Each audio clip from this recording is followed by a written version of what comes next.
anak-anak. Selamat pagi Ibu Guru. Apa kabar kalian? Baik Ibu. Oke. Tadi dari rumah kalian sarapan atau tidak? Sarapan Ibu. Oke, jadi baik. Kira-kira hari ini kalian sudah siap untuk mengikuti pelajaran atau tidak? Sudah Ibu.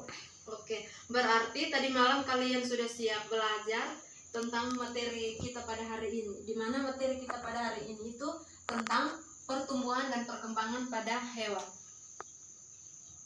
Nah, sebelum itu Ibu mengabsen dulu. Regalinda, Ada Ibu. Regina, Ada. Blandina, Ada. oke. Jadi semua hadir ya. Hadir Ibu. Ya. Baik. Jadi sebelum kita memulai pelajaran kita pada hari ini, mari kita siapkan hati dan batin kita untuk menghadap Tuhan dalam doa. Berdoa mulai. Berdoa selesai. Nah, sesuai dengan judul materi kita pada hari ini yang sudah tadi Ibu katakan di awal, bahwa materi kita hari ini itu adalah pertumbuhan dan perkembangan pada makhluk hidup, itu khususnya pada hewan. Nah, yang pertama itu Ibu mau bertanya sedikit, kira-kira di rumah itu kalian pasti memiliki hewan peliharaan, itu misalnya ayam, babi, anjing, atau hewan apa saja. Di rumah kalian itu ada hewan apa saja yang kalian piara? Ada babi, anjing, ayam Ibu.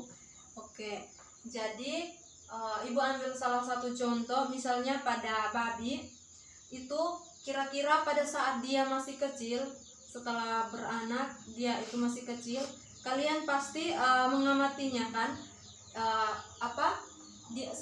dari dia kecil lalu tiba-tiba beberapa hari kemudian dia berubah menjadi hewan muda, hewan dewasa. Pasti kalian mengamatinya kan? Ya Ibu. Ya. Dan setelah kalian mengamati, pasti ada tanda tanya di benak pikiran kalian. Kenapa ya hewan ini dia tiba-tiba, yang saya lihat awalnya itu dia kecil, lalu tiba-tiba beberapa hari kemudian saya melihat lagi dia itu berubah lagi, postur tubuhnya itu berubah, dan berat badannya itu ketika diukur, ditimbang, berat badannya itu yang awalnya itu 3 kilo, tiba-tiba dia naik lagi menjadi 8 kilo atau 10 kilo. Nah, dari contoh sederhana ini, kira-kira apa yang dialami oleh hewan tersebut atau babi tersebut? Kira-kira babi tersebut itu dia mengalami apa? Pertumbuhan dan perkembangan Ibu.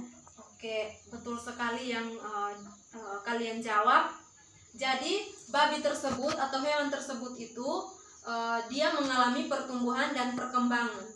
Nah, contoh tadi dapat menyimpulkan definisi dari pertumbuhan, bahwa pertumbuhan itu adalah proses perubahan dengan bertambahnya ukuran. Nah, ukuran yang dimaksud di sini itu seperti yang tadi Ibu katakan, bahwa itu pada berat badannya itu yang awalnya 3 kilo atau 5 kilo, dan beberapa hari kemudian berat badannya itu bertambah lagi menjadi 8 kilo atau 10 kilo. Nah, itu yang dinamakan dengan pertumbuhan. Nah,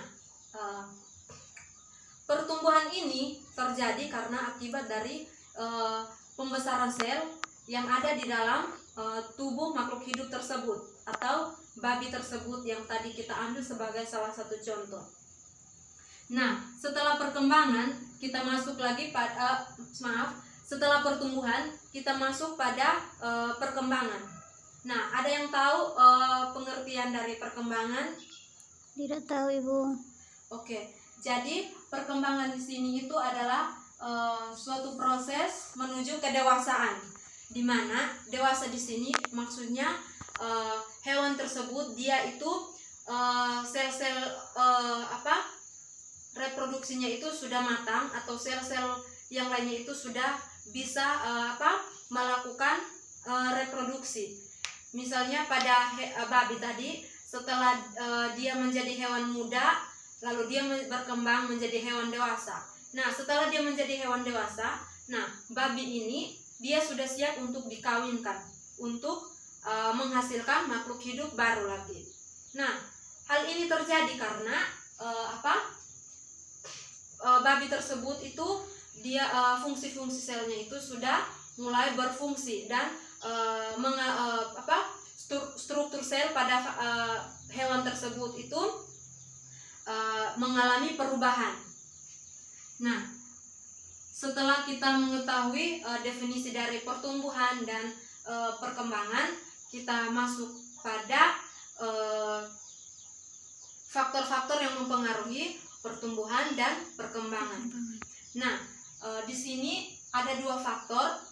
Faktor yang pertama itu faktor luar atau faktor eksternal, dan faktor yang kedua itu adalah faktor internal atau faktor dalam. Nah, faktor luar di sini atau faktor eksternalnya itu contohnya itu air, suhu, udara, kelembapan, makanan, dan lain sebagainya. Nah, misalnya pada salah satu faktor luar ini pada hewan tersebut dia mengalami salah satu contohnya itu pada babi. Babi ini dia ketika mengonsumsi makanan yang tidak sesuai, otomatis babi ini akan mengalami penyakit atau mengalami gangguan pada sel-selnya, sel-sel yang ada di dalam tubuhnya.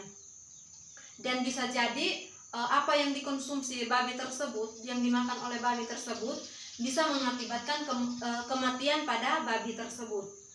Nah, faktor yang kedua itu faktor dalam.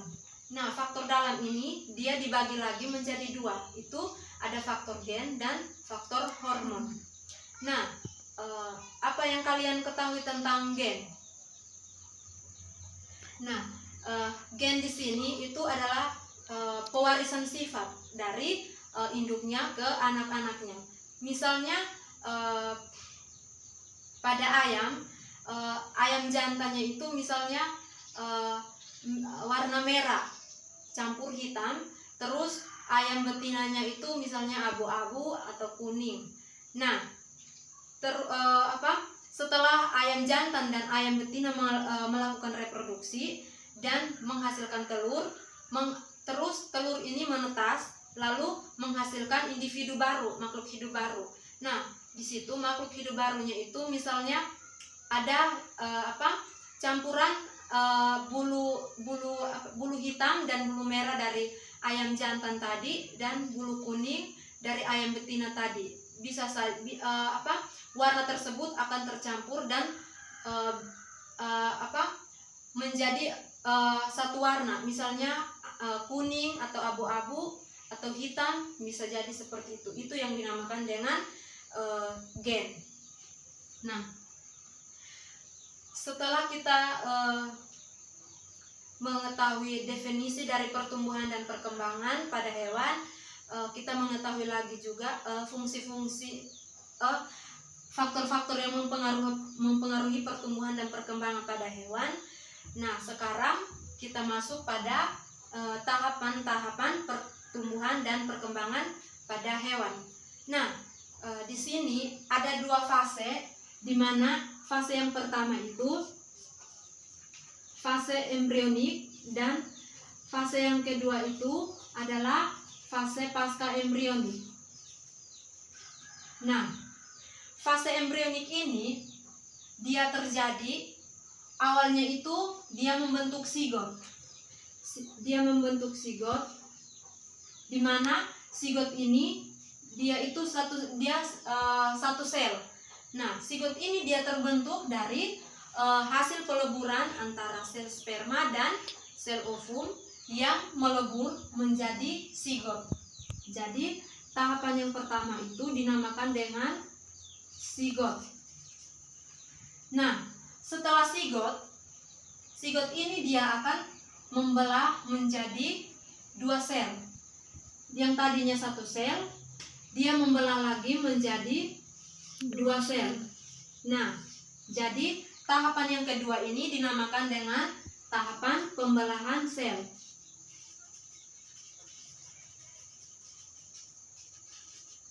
Nah, setelah tahapan kedua, tahapan pembelahan sel, nah sel yang dua sel ini mereka akan terus membelah menjadi beberapa sel hingga mencapai 32 sel atau mencakupi beberapa sel.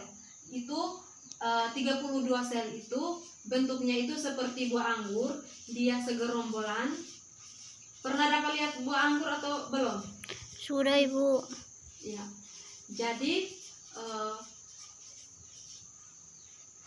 tahapan yang ketiga itu dinamakan dengan tahapan morula. Nah, morula ini dia bentuknya seperti buah anggur, dia segerombolan begini, dan tahapan ketiga ini bisa kita sebut dengan morula. Nah, morula ini adalah pembelahan sel yang terjadi secara terus-menerus. Nah, setelah morula ini akan berkembang lagi menjadi blastula. Nah, blastula ini dia adalah struktur yang sudah membentuk rongga. Nah, tahapan keempat ini dinamakan dengan tahapan blastula. Nah, kalau rongganya itu dinamakan dengan blastosol. Kalau nama dari tahapan ini adalah blastula. Nah, yang di dalam bagian dalamnya ini yang dinamakan dengan blastula. Kalau keseluruhannya itu dinamakan dengan blastula. Yang di dalamnya ini adalah rongganya yang biasa disebut dengan blastosol. Nah, kalau keseluruhannya itu adalah blastula. Nah, lalu blastula ini dia akan mengalami invaginasi, di mana dia mengalami pelekukan ke dalam, membentuk 3 lapisan tubuh.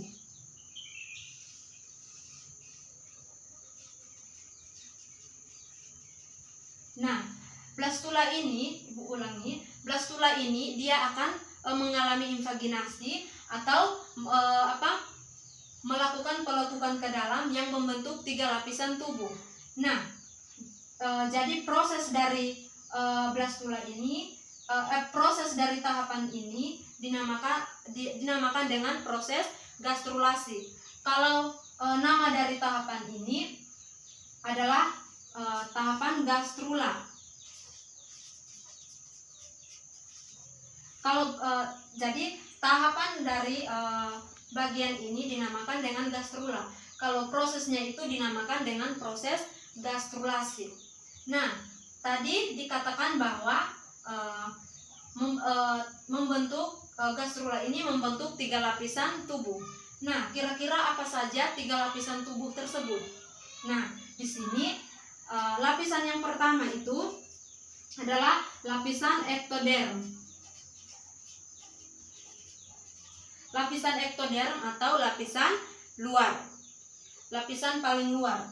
Nah, lalu lapisan yang kedua itu lapisan mesoderm atau lapisan tengah. Lalu lapisan yang berikut itu adalah lapisan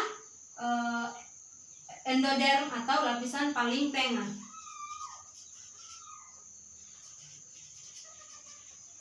Nah, dari ketiga lapisan ini mereka akan membentuk organ-organ yang nanti ada pada hewan dan ada pada manusia juga. Nah, tadi dikatakan bahwa ketiga lapisan ini akan membentuk organ-organ. Nah, pembentukan organ-organ ini biasanya disebut dengan organogenesis atau proses pembentukan organ-organ. Nah, kira-kira organ-organ apa saja yang dibentuk oleh lapisan endoderm? Nah, di sini lapisan endoderm ini dia membentuk organ-organ seperti kulit dan sel saraf. Nah, terus lapisan mesoderm ini dia akan membentuk organ seperti sistem reproduksi dan sistem ekskresi, terus sistem lainnya selain sistem pencernaan dan sistem pernapasan. Karena sistem pernapasan itu dia termasuk pada lapisan endoderm. Nah, setelah gastrula ini dia akan membentuk organogenesis atau pembentukan organ-organ.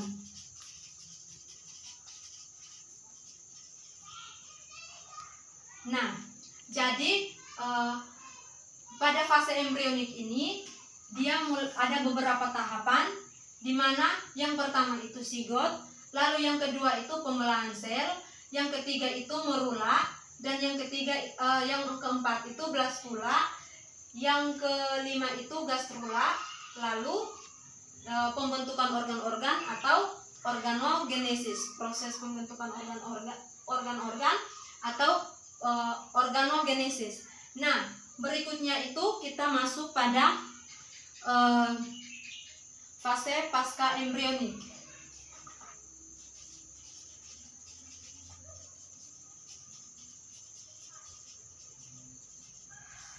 Nah, fase pasca embrionik ini dia terjadi setelah fase embrionik.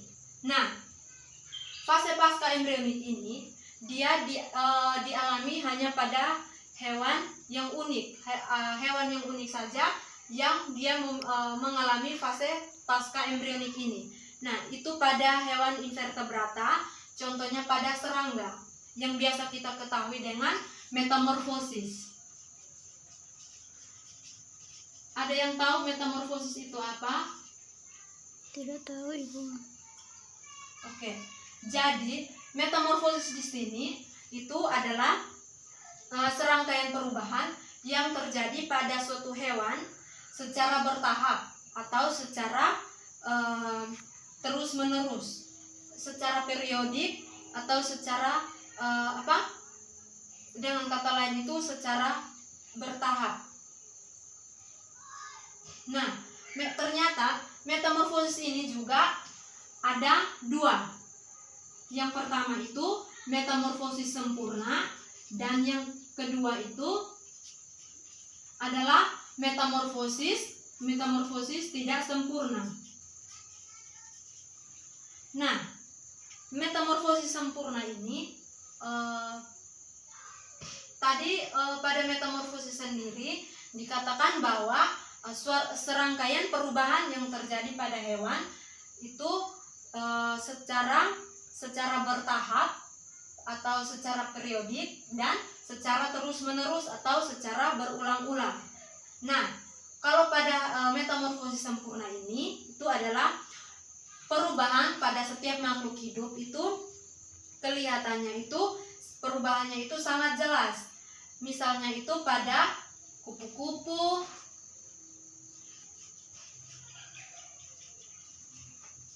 nyamuk,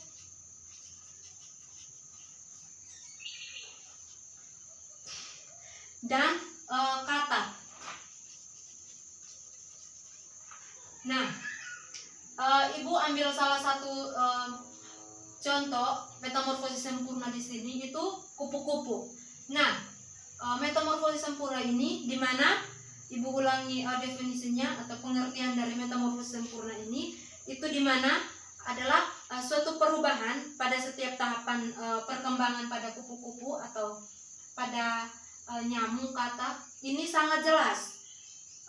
Dia secara bertahap dan secara jelas kelihatannya. Jadi di sini Ibu ambil salah satu contohnya itu pada kupu-kupu. Nah, kupu-kupu di sini awal pertumbuhan dan perkembangannya itu dimulai dari telur. Nah, dari telur dia akan menetas menjadi larva atau biasa yang kita ketahui itu dengan ulat atau belatung. Nah, setelah dia menjadi larva atau ulat, nah dia akan berkembang lagi menjadi kepompong. Nah, eh, pernah dapat lihat kepompong toh? Pernah Ibu. Ya. Jadi setelah dia menjadi kepompong, kepompong ini dia akan bertumbuh dan berkembang menjadi imago atau hewan dewasa atau kupu-kupu dewasa. Nah, setelah dia menjadi kupu-kupu dewasa, kupu-kupu dewasa ini dia akan bereproduksi lagi dan dia akan bertelur lagi. Dia menjadi larva lagi dan menjadi kepompong lagi, terus menjadi hewan dewasa lagi. Nah, setelah dia menjadi hewan dewasa atau kupu-kupu dewasa, dia akan bereproduksi lagi dan kupu-kupu ini dia akan terus-menerus melakukan hal tersebut secara terus-menerus dan secara bertahap, di mana untuk mempertahankan mempertahankan kehidupan atau mempertahankan spesies dari kupu-kupu tersebut. Nah, lalu yang kedua, kita masuk pada metamorfosis tidak sempurna. Nah, metamorfosis tidak sempurna ini tadi pada metamorfosis sempurna itu dikatakan bahwa perubahan pada setiap tahapannya itu secara jelas. Nah, kalau pada metamorfosis tidak sempurna ini dia itu berlawanan. Nah, berlawanan artinya di sini perubahan pada setiap tahap perkembangannya itu kelihatannya tidak secara jelas atau perubahannya itu tidak signifikan. Jadi pada metamorfosis tidak sempurna ini itu salah satu contohnya itu pada belalang. Nah, pasti sudah pernah dapat lihat belalang toh? Sudah Ibu. Ya. Jadi proses pertumbuhan atau tahapan perkembangan dari belalang ini itu yang pertama itu awalnya itu dia telur, lalu setelah dia telur dia akan berkembang menjadi nimfa dan di mana nimfa ini sudah kita bisa dikatakan bahwa hewan muda. Nah, setelah dia menjadi nimfa dia akan menjadi imago atau hewan dewasa. Nah, di mana letak perbedaan nimfa dan imago? Nah, di sini perbedaannya itu tidak terlalu jelas, di mana pada hewan dewasanya itu dia belum punya sayap. Lalu pada hewan dewasanya itu dia sudah memiliki sayap. Nah, pada nimfa dan imago ini ternyata perbedaannya hanya itu pada ukuran dan pertambahan sayap. Perbedaannya hanya pada ukuran dan pertambahan sayap pada belalang dewasa. Karena di mana hewan mudanya itu dia belum ada sayap. Lalu pada hewan dewasanya itu dia sudah ada sayap. Nah,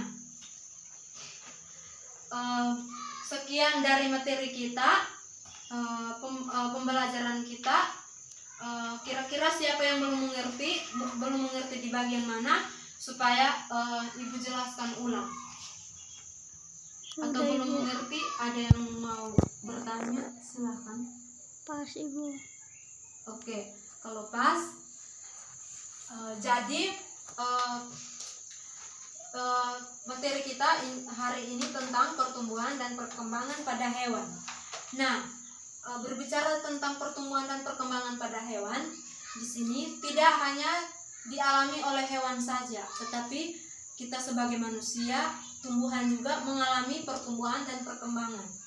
Nah, kenapa kita harus mengalami pertumbuhan dan perkembangan?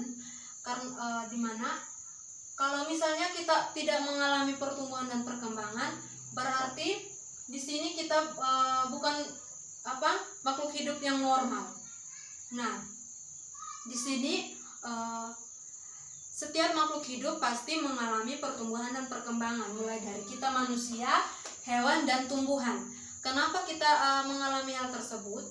Nah, agar kita bisa mempertahankan keturunan atau mempertahankan gen dari setiap makhluk hidup. Nah, jadi sekian materi kita pada hari ini.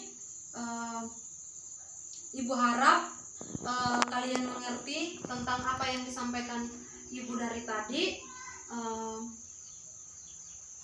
Dan terima kasih untuk kalian yang sudah berpartisipasi, sudah dari awal sudah mengikuti pelajaran Ibu dari awal hingga berakhir pada hari ini.